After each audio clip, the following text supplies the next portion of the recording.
para todos. Espero que tudo esteja bem com vocês.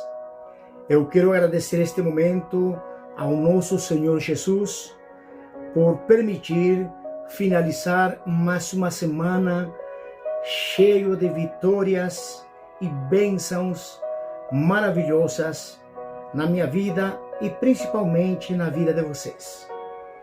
Quero responder uma pergunta muito atual que algumas pessoas já me fizeram no privado. E é um tema atualíssimo e de extrema importância. E a pergunta que me fizeram é a seguinte: por que alguém que está sendo investigado ou respondendo muitos processos onde envolvem diversos crimes ainda não foi preso? A resposta é a seguinte: e posso dizer de antemão que essa é uma das questões mais complexas e debatidas no direito processual penal, e toca no coração do que define um Estado democrático de direito. A resposta passa por entender o equilíbrio delicado entre o poder de punir do Estado e as garantias fundamentais que protegem qualquer cidadão. Garantias estas esculpidas na nossa Constituição Federal e que resguardam todo cidadão de um provável arbítrio do Estado. Vamos destacar alguns conceitos para melhor compreensão de todos. Em primeiro lugar, eu queria falar sobre a presunção de inocência, que faz parte da regra do jogo neste assunto. Este princípio constitucional está previsto no artigo 5º, inciso 52 da nossa Constituição Federal. O princípio da presunção de inocência, o Estado ou o estado de inocência, prescreve que ninguém será considerado culpado até o trânsito em julgado da sentença penal condenatória. O que significa o termo trânsito em julgado? É o momento em que um processo chega ao fim definitivo. Significa que não cabe mais nenhum tipo de recurso em nenhum tribunal, nem no Tribunal de Justiça, nem no STJ, nem no próprio STF. A decisão torna-se imutável. Até que esse marco final aconteça, o nosso sistema jurídico brasileiro trata o acusado juridicamente como inocente. E a lógica por trás disso é simples.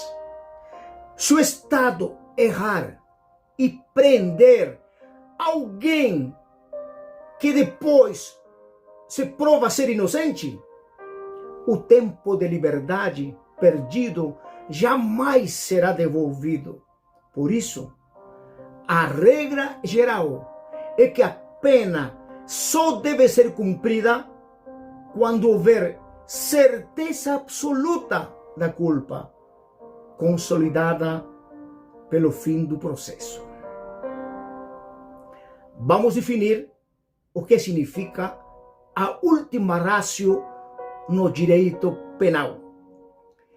A expressão em latim última ratio significa literalmente a última razão ou a última medida a ser adotada. E esse princípio estabelece que o direito penal, que é a ferramenta mais violenta e invasiva que o Estado possui, pois retira a liberdade de alguém. Não deve ser usado de forma banal. O Estado só deve agir quando todas as esferas do direito civil, administrativo, trabalhista e tantos outros falharem em resolver qualquer tipo de conflito. Da mesma forma, no processo penal, a prisão preventiva, aquela que acontece antes do trânsito em julgado, deve ser vista como a última ratio, a última medida das medidas cautelares. Se o juiz puder aplicar uma tornozeleira eletrônica, proibir o acusado de frequentar certos lugares ou reter seu passaporte para garantir que ele não fuja, ele deve decidir por essas medidas acautelatórias em vez de mandar a pessoa direto para a cadeia. Então, a pergunta é: por que o acusado de vários crimes não vai preso antes? Mesmo que alguém responda por vários crimes, o sistema penal exige que cada processo siga o devido processo legal. Outro princípio fundamental inserido na nossa Constituição da República. A simples quantidade de acusações ou indiciamentos não anula automaticamente o direito de responder em liberdade. E para que alguém seja preso antes do trânsito em julgado, o juiz precisa demonstrar que estão presentes os requisitos da prisão preventiva do artigo 312 do Código de Processo Penal. A prisão antes do fim do processo não é uma medida antecipatória da pena, mas sim uma medida de segurança. Ela só ocorre se houver prova do crime, indícios fortes de autoria e se ficar demonstrado que o acusado em liberdade, primeiro, estiver ameaçando testemunhas ou destruindo provas. Primeiro requisito.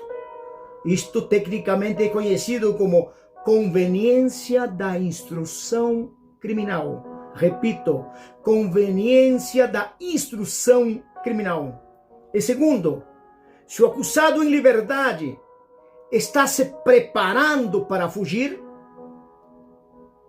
deve existir, segundo o artigo 312, um dos requisitos para assegurar a aplicação da lei penal.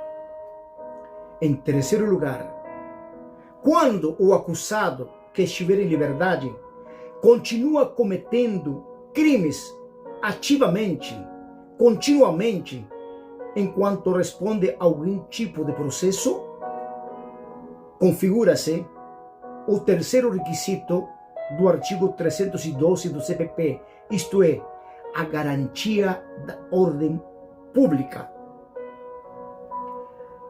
Recapitulando, se isoladamente dos requisitos for comprovado, o promotor de justiça ou a polícia civil, na pessoa do delegado de polícia, poderá requisitar ao juiz a decretação da prisão preventiva.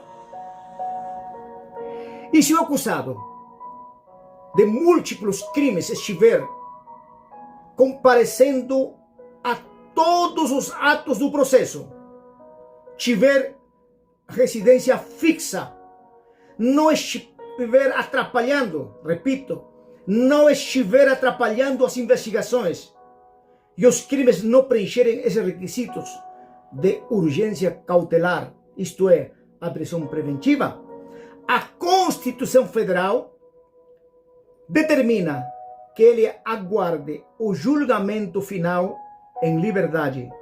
Por mais paradoxal ou frustrante que isso possa parecer para a opinião pública, o sistema prefere correr o risco de ver um culpado solto temporariamente enquanto é julgado do que prender alguém de forma antecipada sem o devido processo legal concluído. E antes de finalizar, enfatizo, importante que alguém que estiver sendo investigado pela Polícia Civil ou Federal ou estiver respondendo processos criminais, para não correr o risco da medida cautelar, isto é, prisão preventiva, comunique o juízo, comunique o delegado de polícia que está presidindo o inquérito policial, que está mudando de endereço ou está viajando por um período de tempo em tal lugar. Caso contrário, se alguém levar ao conhecimento da polícia ou do promotor de justiça ou do próprio juiz, existe sim sérios riscos de ser decretada a prisão preventiva porque ele está se preparando para fugir ou se esconder. E isso é assegurar a aplicação da lei penal.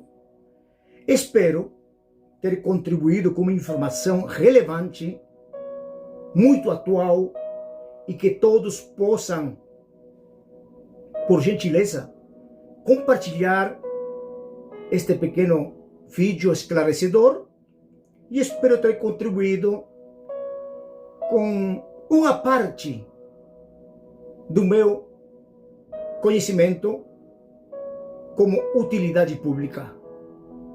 E quem não estiver inscrito no meu canal, peço por gentileza, se inscreva, porque o cerne, o objetivo do meu canal Rocha Conde Advocacia é trazer a palavra de Deus e assuntos muito relevantes do nosso direito brasileiro. Fiquem com Deus. Muito obrigado pela atenção. Até!